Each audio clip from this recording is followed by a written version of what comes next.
नमस्कार, कसे आहात सगळे? मजेत ना? तुम्हाला पण नेहमी आनंदी राहायचं आहे का?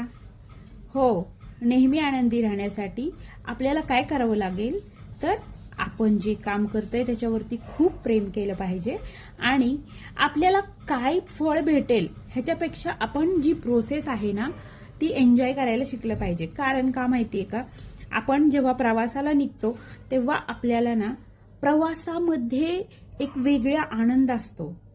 डेस्टिनेशनवर पोहोचल्यानंतर सगळी एक्साइटमेंट निघून जाते. तसंच आपल्या आयुष्याचं पण आहे.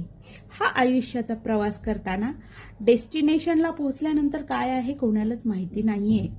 म्हणून आपला जो प्रवास आहे ना तो खूप सुंदर करायचा आणि चांगल्या गोष्टींवरती लक्ष द्यायचं. निगेटिव्ह गोष्टींवरती लक्ष दिलं नाही तरी त्या येतातच, पण तरीही आपण जाणीवपूर्वक हे केलं पाहिजे. भेटू परत. Bye bye.